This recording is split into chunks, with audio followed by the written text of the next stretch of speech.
Faleminderit, zoti ministër. Pa diskutim që, siç e thashë në fillim, ndjekja e rekomandimeve prioritare përbën një moment kyç në organizimin e punës së sistemit prokurorisë. Ne e vlerësojmë bashkëpunimin e deri tanishëm që kemi pasur me Ministrin e Drejtësisë, ashtu si dhe mbështetjen financiare që i dhënë sistemit prokurorisë për kryerjen e funksionit të saj. Natyrshëm, gjithmonë lind nevoja për përmirësime. Është e rëndësishme që në bashkëpunimin interinstitucional të respektohet kuadri ligjor dhe kushtetues edhe sa i përket pavarësisë së institucioneve të drejtësisë. Edhe në këtë frymë mendoj që ka nevojë që ne të punojmë së bashku gjatë vitit në vijim, edhe në drejtim të përmirësimit të cilësisë së rekomandimeve dhe të ndjekjes tyre, pasi siç edhe ju e përmendët, ka nevojë që këto rekomandime në fundja kanë qëllim që të ndiqen në mënyrë eficiente dhe të sjellin një impakt real sa i përket situatës së kriminalitetit. Megjithatë, do t'i kaloj fjalën edhe zotit Dumani për disa konsiderata në lidhje me çështjen. Faleminderit zoti prokuror i përgjithshëm. Nderuar kolegë prokuror, nderuar zoti ministër i Drejtësisë, patjetër rekomandimet prioritare të Këshillit Ministrave në luftën kundër kriminalitetit janë pjesë e punës së përditshme të prokurorëve të prokurorisë së posaçme, besoj edhe të prokurorëve të jurisdiksionit të përgjithshëm dhe ne si institucion përpiqemi që këto rekomandime të gjejnë zbatim në punën e institucionit, madje në raportimet vjetore që ne bëjmë japim edhe një përshkrim se si është reflektuar përmbushja e këtyre rekomandimeve të Këshillit të Ministrave.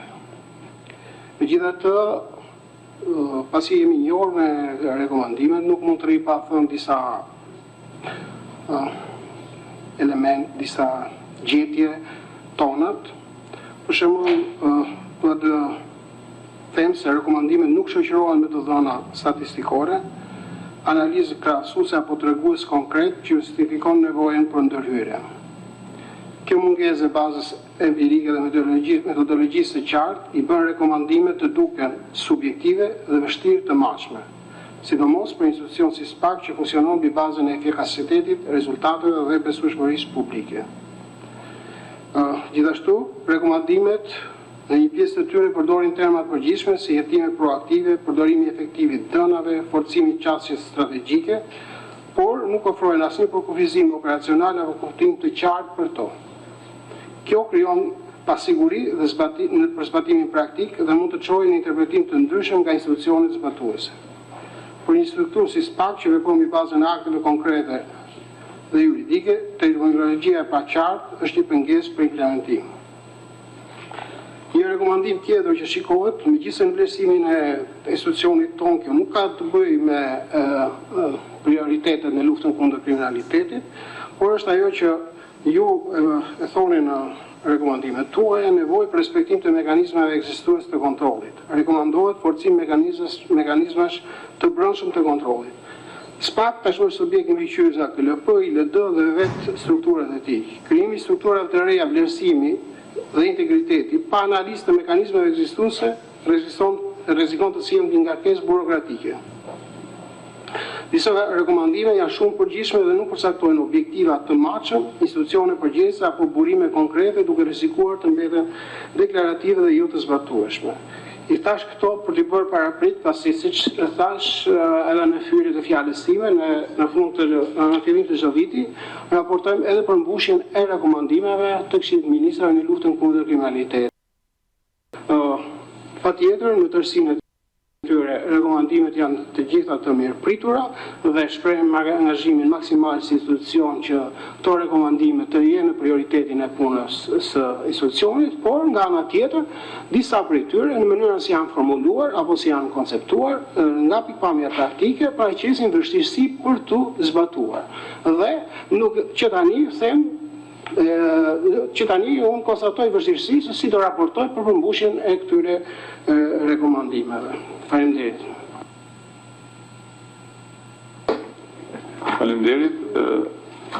Patjetër që, siç e thash, ky është një proces I cili ka nevojë për përmirësimet e veta dhe ato që ngriti edhe drejtuesi I provës posaçme janë çështje që duhen marrë në konsiderat edhe le të themi në punën që do bëjmë për strukturimin më të mirë të tyre dhe besoj që këtu do të vletë bashkëpunimi më teshëm me Ministrinë e Drejtësisë.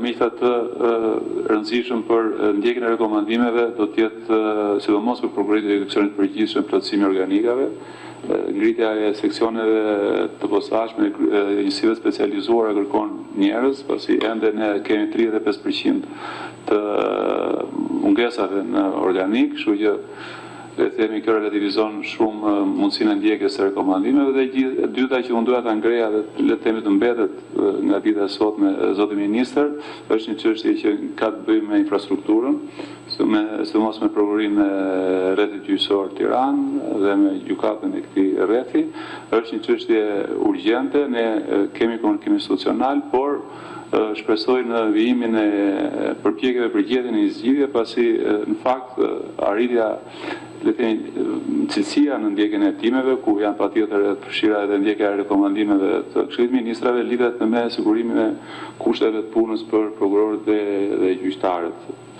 Ky është si konsiderat, nuk e di nëse doni të thoni diçka të fundit përpara se ta mbyllim. Faleminderit zoti prokuror.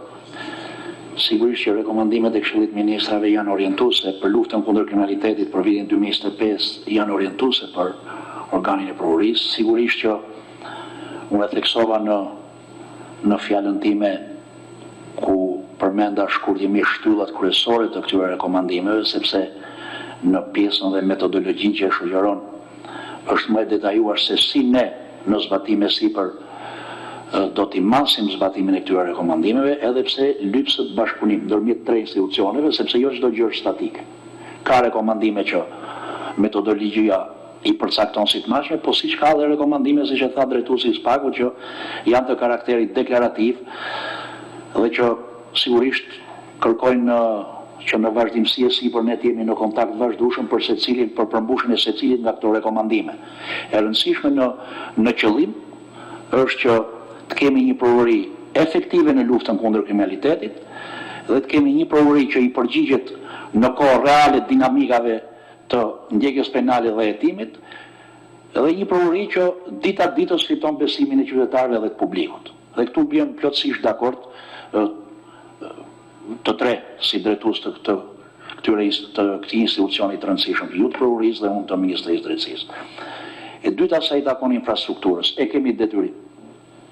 Sa I takon infrastrukturës së prokurisë dhe të gjykatave, e kemi detyrim kuadrin e negociatave që ne sot jemi me Brukselin.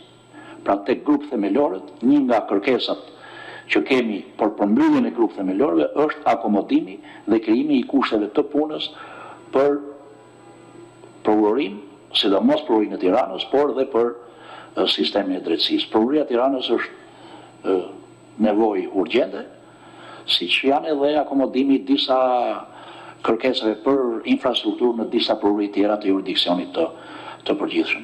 Sigurisht mbetemi të hapur për t'u mbështetur me buxhet, siç edhe e kemi bërë në vazhdimsi, por do të kërkoja që në këtë pikë të rrisim akoma më shumë bashkëpunimin në nivel teknik, sepse drejtuesi shprehin vullnetin, ne kemi suportin, dëshirën dhe buxhetin që e kemi në dispozicion, por kërkojmë edhe angazhim nga ana juaj që këto gjëra të shtyjmë përpara.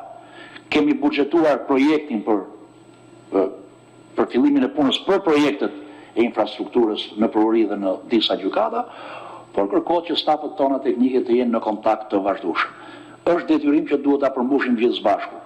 Jo vetëm ne si qeveri, por të gjithë si shtet shqiptar në Bruksel, para se të mbyllim kapitullin e grup themelorëve që ka të bëjë me shtetin e së drejtës, sundimin e ligjit dhe drejtat dhe liritë e njerëzit, duhet të kemi mbyllur edhe çështjen e krijimit të kushteve të punës normale për prokurorët në Republikën e Shqipërisë.